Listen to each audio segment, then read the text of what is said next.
So Bewusstseinskultur means that you take an ethical stance toward your own mental states. That is, in ethics, which is a subdiscipline of philosophy, you would ask, what makes an action a good action? And philosophers think about it. This is not substituting classical ethics, it just adds a little bit. We ask the same question about states of consciousness. What is a good state of consciousness? Do we know this? Can this be answered? Maybe nobody can know this, but what we do is we take an ethical stance also in our own lives toward our own phenomenology, our mental states. Then, if we have come to the conclusion what valuable states actually are, we systematically cultivate them, first on an individual level. Your answer to what a valuable state of consciousness is might be different from my answer. So there's all kinds of diversity and openness there. I don't think it's really possible to nail down what the best states of consciousness are, but maybe you disagree and maybe we can come back to this in the discussion. And then we need a process of enculturation in the societal context, and that has to be rational and evidence-based. That's where philosophy comes in, with conceptual clarity, and empirical science for the evidence base. So this has a long history. In the English language, you can just find a little bit about this in chapter 9 of this older book, The Ego Tunnel, and in the epilogue of the Elephant Book. This also is not a new idea. Many people have thought about this in different ways for many centuries, and I usually bring just this one example from Cicero before Christ. Philosophers have always asked themselves what it really means to love wisdom. Philosophers, we even have a peer-reviewed journal that's called Metaphilosophy, where own professional philosophers only write papers about what philosophy is for years, right? So one definition in these ancient times was cultura autem animi philosophia est. It means taking care and cultivating the soul. Pflege der Seele aber ist die Philosophie. So that's an example, and we see there's a long tradition. Now, 6 concrete examples. Which states of consciousness, if any, should be illegal? You all know this, that we have advanced mind-altering technologies. In the time where most of you live your life, you're going to see things that you still cannot imagine. You're going to have high-resolution avatars with perfect voice and a knowledge base which will be a better friend than any of the friends you've had in your real life. The metaverse is exploding. You know all this. Many of the techniques that come out of the confluence of virtual reality and AI will be mind-altering technologies. And of course, this will also be fused with neurotechnology. So there's something coming there. And the question is, should some of these things be illegal? And then, of course, the question you have all asked yourself many times, what would be a rational and ethically defensible drug policy for the future? I'm going to show this 3 times today, but the situation is that about 20 to 30 years ago, when people talked about the drug problem, this was 12 to 15 molecules, right? They were talking about. Now it's 1,047 molecules. It was in 2020. So the new psychoactive substances on the market have exploded. A little more about this later. So another example is the attention extraction economy. I guess you all know what that means. We have, people say we will have basically 3 encounters with AI. The first encounter has gone terribly wrong. It's the algorithm-based extraction of human attention from brains, packaging it and selling it to customers. And we see that since about 2006, democracies all over the planet disintegrate and go down. This has directly something to do with surveillance capitalism, social networks, which are constantly optimized. So what is really being monetized in AI-driven social media is not just attention, but destruction of mental autonomy. The game that is being played in for a long time is who controls the focus of your attention, this research of this biological brain. You, this individual, or some American tech company.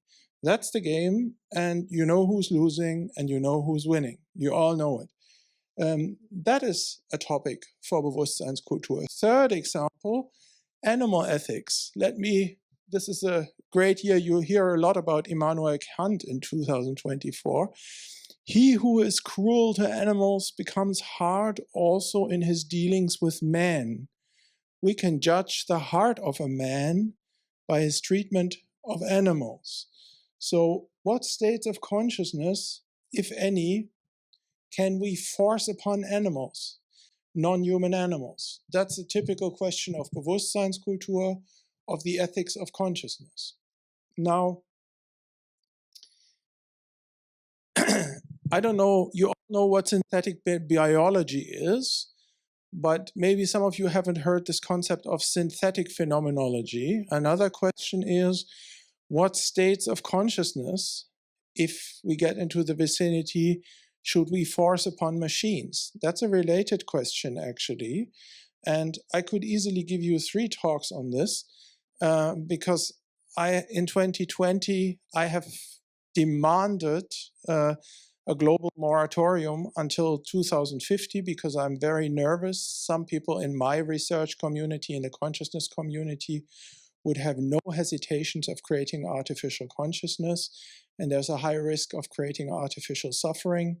When I worked from 2018 to 2020 in Brussels, we created these documents, the high-level expert group, the ethics guidelines for trustworthy AI, and the policy and investment recommendations.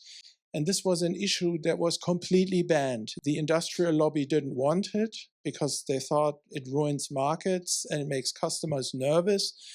And most of the AI experts says that's total science fiction. You know, there were just 2 people in the group who said artificial consciousness is a major upcoming problem. One was a guy with green hair by the name of Jan Tallinn, who invented Skype. And the other was me. And this was banned from the document. Now we have the AI Act, you know, all this, the European AI law. There are no lethal autonomous weapon systems in there anymore. And of course, artificial consciousness is not in there. But now all the scientists are getting very nervous. This is just from last December in Nature. The consciousness community is approaching the AI community and says we have to talk. This is getting urgent. There is something possibly developing, and we have no tests. Of course, we wouldn't know if a machine has phenomenal states. That's an aspect. Another aspect is, what states of consciousness do we want to show our children? Practical question, which meditation techniques comprise the essential set that any child should know? I would say any child has the right to be introduced into a set of basic meditation techniques. And it's not easy. I'm working in a group with experts, depends on what age, it depends on brain development, actually. This is meaningful. But this is a question for Bewusstseinskultur. How do we integrate contemplative practice into the educational system so that every child has access to these possibilities? It's actually a duty of care of the state. I don't know if you've ever thought about in what state of consciousness you would like to die yourself, but of course a culture of dying is also a part of Bewusstseinskultur. And the question in the background is, of course, if some aspects of the dying process can be practiced safely. For instance, through peaceful ego dissolution via advanced meditation practice, or, as you all know, through smoking 5-methoxy DMT and stuff like that. So ego dissolution is something you can experience before you die. And the question is if there could be a new culture of preparing for this final transition. This is, of course, also a question of Bewusstseinskultur. Now, there are two wider contexts, and I just want to briefly mention them.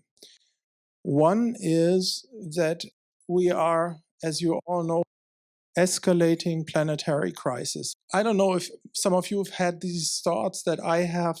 I'm a bit afraid how 2024 and 2025 will play out, how the situation will be 24 months from now. Many different factors are accelerating right now, and that's part of the problem. All this, the things we are thinking about and the things we're trying and the things we're practicing happen in a special historical context. The unfolding climate catastrophe, but also the complete restructuring of the global world order, you know it all. So that's part of the wider context, but there's also another thing behind this idea. This is not only about animal rights and how to use psychedelics properly.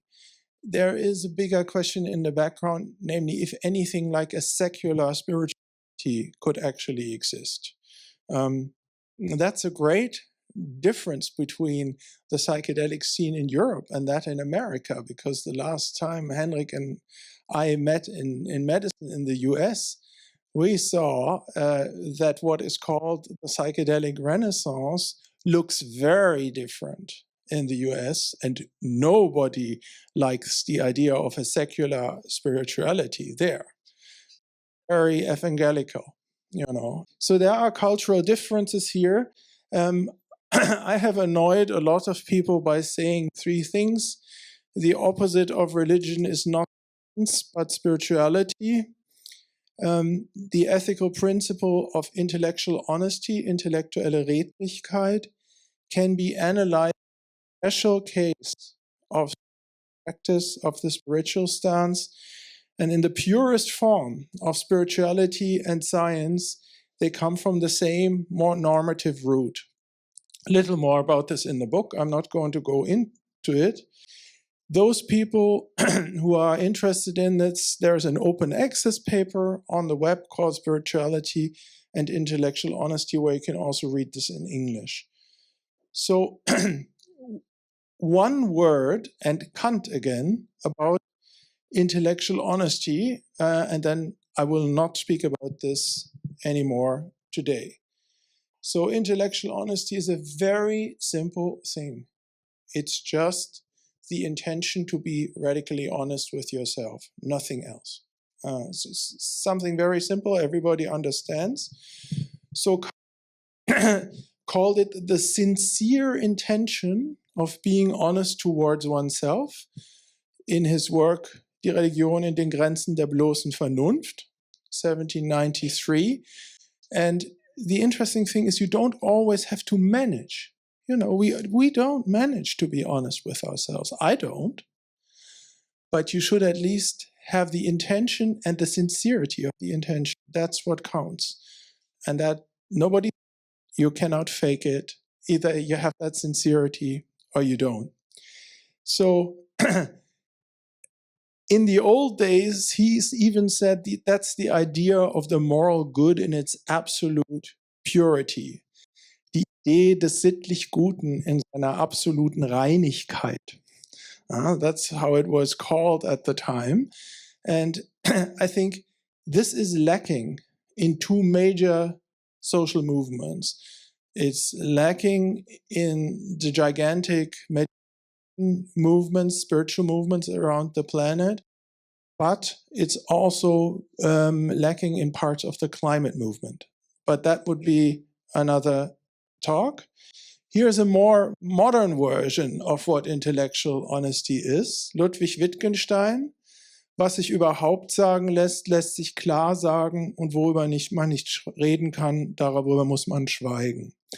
What can be said at all can be said clearly, and whereof one cannot speak, thereof one must be silent. That's a completely different take, but it's the same idea. And now I want to turn to a concrete example, namely psychedelics, and tell you how I see the current situation, and I told you you wouldn't like it. So any general legalization, that's the dilemma. We have a dilemma. We have a false alternative here. I'm against the legalization of LSD, right? Because I think a general legalization would be something that is much too simple, much too cheap, and be very dangerous. Because if we would do that, the general population is just not ready for it. If we don't come up with a real cultural innovation, if we don't have an intelligent form of regulation and the social infrastructure, right? That's where we're all here for it, then it's not an option. So in applied ethics, you want to optimize the risk-benefit ratio for everybody. A full legalization of the main hallucinogens would knowingly worsen the current risk-benefit ratio. That's not an alternative. But any perpetuation of the current status quo is, of course, also deeply unethical. It has been deeply unethical for decades to keep going, and it's also irrational. Namely, it's impractical. From a practical perspective, it doesn't work. So why is that? New causal factors, 1,047 new substances, will increase the number of adverse reactions. You will have people in emergency wards. You have them now, where the doctors haven't even heard the name of the molecule in their whole study or when they come in. If we simply do nothing, that's called ostrich politics, Vogel-Strauß-Politik, as we've been doing for decades. This is going to get worse. It's not getting better. It's not staying the same. The risk-benefit ratio deteriorates. So what do we do in a situation like this? Let's have a second look. So in Europe, if you look at the numbers in Europe, in 2022, we had 880 new psychedelic, psychoactive substances that were confiscated for the first time. In 2014 was the peak year. It was the first year where there were more than 100 new compounds. And the UN numbers say it was 11 and 27 new psychoactive substances that were first confiscated between 2009 and 2021. So we have slept on this so long, now the situation is completely out of control. At least I would claim this. So why is that the case? There are no financial incentives for anybody to change this. Why is this? There is no industrial lobby that will really support an enculturation of psychedelics.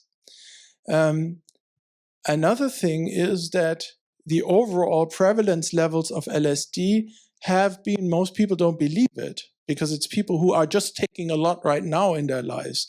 But if you look at the numbers, it's low and stable for a number of years.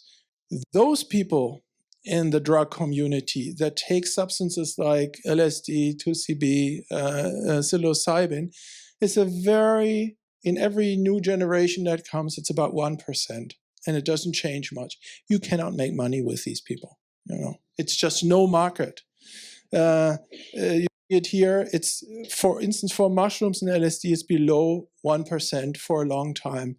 The diagnostic scope in which we all believe for therapeutic interventions may turn out to be slower than we think. The verdict is still open, but people who really want to make money, they're not so much interested in this, then it would be unrealistic to expect that any substantial and fair-minded initiative comes out of the business sector. I think the business sector, a lot of investors around, but an honest, fair-minded initiative is not coming out of that sector. Let's look at the political sector. The idea of developing, can you imagine this THC legalization? How ridiculous and how many decades, you know? The idea of developing an evidence rational approach is extremely unattractive to politicians because the number of voters in an ethanol culture, is very small. But the risk of damaging your reputation is very, very high. In Germany, the first person to say something meaningful about interesting substances like LSD or psilocybin will have Markus Söder jumping on him, and we have this thing. So most politicians never had any psychedelic experience. They lack any personal intuition about the benefits or risks. They just see it in terms of their career. Political institutions, I think, cannot realistically be expected to really help with the enculturation problem.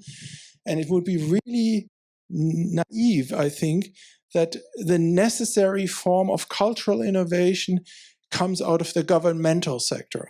So that's aspect number 2. Business sector will not work, governmental sectors. You know what the Mikado problem is? Whoever moves first loses. So there's actually a political disincentive to move for young politicians, who still have a shaky career.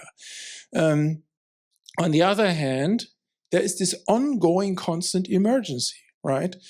Accidents are happening, you know it all. Unsafe situations, unclear dosages, impurities, all that.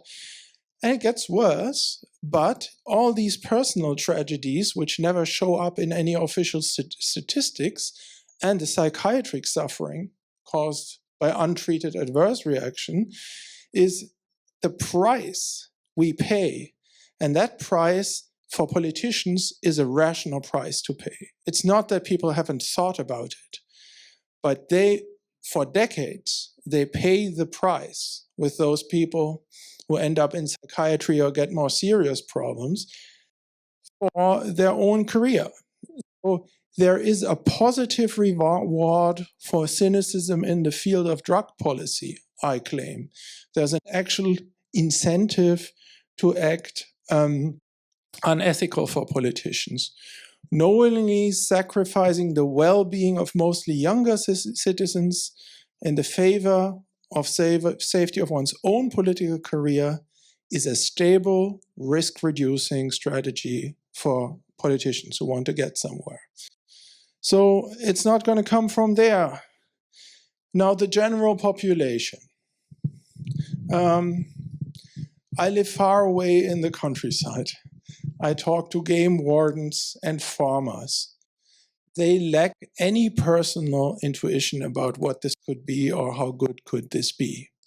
They would never see psychedelics as something they could profit from, but they have been exposed to decades of fear-mongering in the media. I think the general population, we have to be honest with ourselves, all they have is this slippery slope intuition. They think, if it helps some people, it's okay, but if we fully integrate this into society, it's going to, go down the drain. Dammbruch argument, we say in Germany, So without majority support amongst the general public, chances for solving the enculturation problem by civil society, I would agree, remain slim. You may have encountered this as well. If you talk to normal with good arguments, they will also say some things like, haven't we got bigger problems like this on the planet right now? Like making psychedelics available for a small elite in this society. And they have some point. I think. So then there is the fourth aspect, what in ethics we call the pacing gap. The pacing gap is that the technological developments are much faster than professional ethicists and lawmakers can follow them, right? Think of artificial intelligence. Here we have the same thing. The technological landscape for psychoactive substance has become very complex and rich over the last 30 years. And even those parts of governments and civic societies who really want to respond to this development, it's just too fast. So again, there is a psychological incentive for ostrich politics. In the majorities of the societies of the planet, actually solving this problem is not even a conceivable outcome. Think about Russia, think about China, you know, large populations on the planet. It wouldn't even be possible to close the pacing gap. But on the other hand, there's a systems competition on the planet. You know, there are many different societies, and the question is, which society will win, actually? There's an opportunity to lead this process in a global way, and we'll see this. Somebody is going to take the lead. So, what's the enculturation problem for the special case of psychedelics? Autonomous citizens in open society must have a way to enter the psychedelic state space legally and safely. That's even a basic human right. There's no discussion about it. Ethically, we are obliged, the state is obliged to optimize the risk-benefit ratio for doing this, for harm reduction. And we have this problem for applied ethics and law, which is how can the psychedelic experience be culturally integrated so that you maximize the benefit and minimize the damage. Nothing woo-woo about it, very rational, very drag.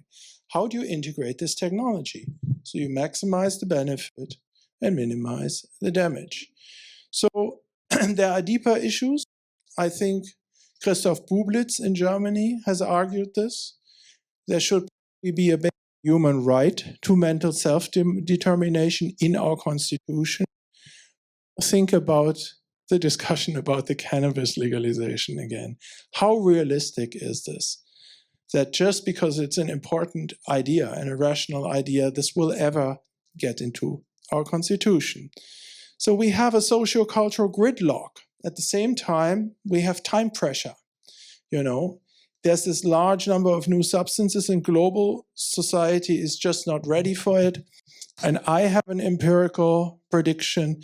The risk-benefit ratio for illegal psychoactive substances and for psychedelics in particular will continue to deteriorate. This is getting worse, I think. In 1989, I did this interview with Albert Hoffmann, and small part appeared in the Taz. A little larger excerpt is in the Elephant book. And he said many things I didn't like at that time. You know, for instance, he said, it probably takes time. I hated him for this when I was talking to him. But he said it's probably, because it's such a potent substance, it's probably a long process and we have to be very patient, and it may take generations, actually, until, as he said, we should quietly let the knowledge of the right application grow. Maybe that was right. I don't know. I still think it's a bit ambitious, but maybe it's just pure wisdom. So what we really need is, again, genuine Bewusstseinskultur, right? And the central difficulty is that three parts have strong incentives to behave unethically. Political institutions have an incentive to behave unethical, that thousands of young people run terrible risks, you know, and have dangers and accidents and everything. And the same is true for the legal and for the illegal business sector. They don't want a rational Bewusstseinskultur in the field of science to appear. So it's a bit of a problem. That's the central difficulty. And I think that for these reasons, I have just kept any new promising initiatives are far more likely to come out of civil society itself than from anywhere else. And that is why we have this new institution here. And I would hope that exactly this forum and this new institution will, serve to create the necessary intelligence and the debates and the discussions we need, because nobody else will do it, if not people like us do it. The second part of my talk is equally annoying but shorter.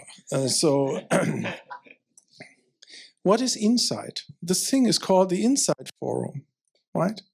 But what is insight? Einsicht. So here's a definition. It's a sudden form of Erkenntnisfortschritt. No inference involved. It just happens suddenly, sudden epistemic gain. There very often insights have a quality of profundity, right? Very often insights are not just any insight, but they have a high relevance. And they lead to a shift in your general perspective on everything else very often. At the same time, they are mostly non-conceptual, nicht begrifflich, and intuitive. One can argue that there are conceptual insights, for instance, with genius mathematicians or logicians, but mostly it is something that has absolutely nothing to do with theories, words, or concepts, right? And the second thing that is important is that there's a distinct phenomenology of insight. To have a sudden insight is something that feels in a certain way, an aha experience. And that has two main components. One component is what philosophers call transparency. Transparency means that a conscious representation is not experienced as a representation, right? You all think you're sitting in a room here, right? You're not. This is a model in your brain. But that model is so good that it is transparent and you don't experience it as a model. Now, insights have the same quality. The knowledge you get is seemingly direct and immediate. You don't think about it. There's no argument. There's no mental representation. You just see this, right? And there is even very often a phenomenology of knowing that one knows. It's not only knowing this, but there's an element of certainty, Gewissheit, indubitability. You just know that you know this, and maybe you see it for the first time. But my main point in this talk, in the second half, is that as philosophers say, insights need independent epistemic justification. You need a second source of science or rational argument or culture that validates that it really was an insight or successful therapy or something like this. You cannot just claim knowledge because you had this experience. Let me explain this a little bit. I talked to Gemini. Gemini says this. Insights have deeper understanding. They have hidden revelations. They change your perspective. And something I haven't mentioned before, they lead to a kind of knowledge that's actionable, where you can really practically change your own life after this.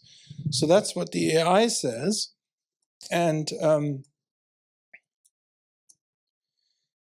let us look at the problem with this, because there is a problem. You can have the phenomenology of knowing, and you have the phenomenology of insight without it being any insight. I don't know about you, maybe sometimes 2 days after a psychedelic experience, you've looked at your notes and found deep insights, like in my case, saying Ich bin ich on the notepad, or very clever logical insights also, that from the fact that you are paranoid right now, it does not follow that they're not there to get you, right? That doesn't follow, actually. So you can get very subtle thoughts. So we know a robust phenomenology of knowing in psychiatric syndromes, but also in everyday self-deception. In many different altered states of consciousness, you get deep insights, a phenomenology of insight without knowledge. And I just want to look at one special case today. You may not know, but you may have heard of it, are ecstatic epileptic seizures. Seizures where people have deep insight, bliss, and certainty before the epileptic seizure starts. Maybe some of you know Dostoevsky wrote about this. So the point is, we know many situations in which phenomenology of having a deep, relevant, profound insight can appear without any epistemic gain, right? And we have to be aware of this. So these are electrodes in brains of epileptic patients in Geneva who experience ecstatic epileptic seizures and who have deep experiences of insight and bliss. And if you look at these papers, you see that epileptic auras create in these patients sensations of hyperreality, super clarity, absolute evidence, certainty, a deep experience of understanding, insight, enlightenment, or epiphany. There are people, famous people, who have said that they would give their whole life for one more second of this state. And there is this sense of certainty also. Everything seems absolutely self-evident. You know, have you had something like this in your life? This can be caused with electrode in the brain, right? If you test these people and find out where to do what, maybe before surgery, and you have electrodes. So deep, blissful insights and a sense of certainty can be caused by very local physical interactions in the brain. Intellectual honesty is not so easy, right? To face empirical evidence. And I've said a little bit more about this. You all know that the English book is freely available on the internet for all of you. And you have to learn one new word now. That's the E-fallacy, and I'm going to read it to you. That's from the glossary of terms, der E-Fehlschluss, in the book. A logical error consisting in falsely concluding that a consciously experienced feeling of knowing is a reliable indicator of actually possessing knowledge. As such, verbal reports referring to a consciously experienced signature of knowing or the intuition of just knowing do not imply or license any theoretical claims about consciousness itself, about the metaphysical nature of reality, about what is the true self, and so on, because all such claims need what I have called independent epistemic justification. you need a therapeutic process, or you have to do science, or you need rational argument. The experience itself doesn't show anything, the phenomenology. Everything else would be the e-fallacy. Now, one last example, and then I will already come to the end. An example that I think is very interesting for psychedelic therapy. You can guess the main point if you just read that word, placebo inside. Can you imagine the possibility that somebody causes, a therapist, causes a deep experience of insight in a therapy, and it's all wrong, and it helps? That's a placebo insight. So let's look at this. There are insight-oriented forms of psychotherapy, and many forms of psychedelic therapy share this thing that the therapist expects, if everything goes well, an insight to happen into the deeper structure of your life history. And the patient has this expectation pressure, of course, also. But then many people believe, I don't know if you ever thought about this, there's this pop psychological motives. There is unconscious material and trauma, and you have to make it conscious, and then that will heal you. Maybe you have to process it a bit. Nobody thinks, how do we know this? I mean, how do we know this? Is there in terms of unconscious facts that can be made conscious? It's what I call the psychotherapist's ideology. Many different camps share this. Make it conscious, work through it, feel it, and then things will get better. But I mean, whoever told you, do we have that says it's like that? So this person, David Jobling, writes, it's widely believed that clients' insights must be true in order to be therapeutically effective. That's not right. You could have false insights and they could be therapeutically effective, right? And in the first sentence he says, self-exploration and insight-oriented psychotherapy leads to self-knowledge. How do we know that? That it is really self-knowledge, right? So as he says, insight-oriented psychotherapies are highly susceptible to generating placebo insights, that is, illusions, deceptions, and adaptive self-misunderstandings that convincingly mimic veridical insight but have no genuine explanatory power. So artifacts that are created in therapy or on the trip. Let's have a look at what the problem is, and then I will already come to the end. The epistemological problem, if we want to be intellectually honest in treating deep insights, is that psychedelic therapy could create pseudo-insights because there's a high expectation. The therapist has the expectation, and the patient wants to be a good patient, right? And please the therapist in some way. There could be confabulations. In this meditation study I've done, if you look in the book, there are many reports where you think, is that maybe a confabulation? Is that just the meditator's belief system that plays out, just the theory? You could have what is called iatrogenic artifacts. Do you know what iatrogenic is? Means be caused by the doctor. You feel the doctor has a certain, you trust these people, they have deep experience and they expect something that will happen.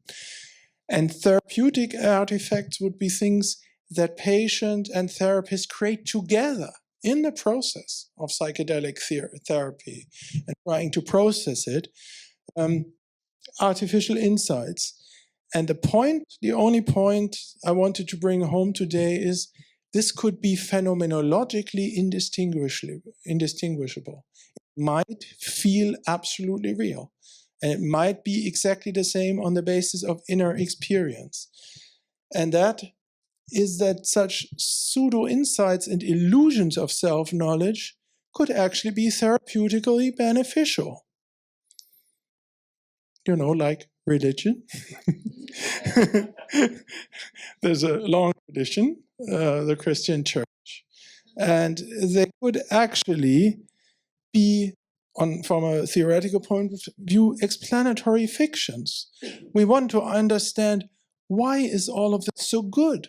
Why does it help us? It does help us, doesn't it? It helps so many people.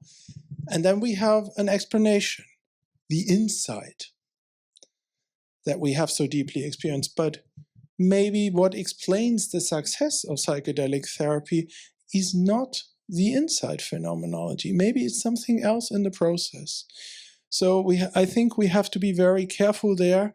And again, we need independent epistemic justification. Not only, but also in the therapeutic process, we need to think harder about what progress actually is, therapeutical progress, and when do we have the feeling that was a real insight? Because, for instance, it leads to sustained change of behavior. But maybe, you know, an illusory insight, think of good Christians and wonderful religious people, could lead to sustained behavioral changes. So I would just advocate that we think about the theoretical background and the epistemology of all these experiences a little more. 4 points, and I want to highlight for a conclusion, then we're done.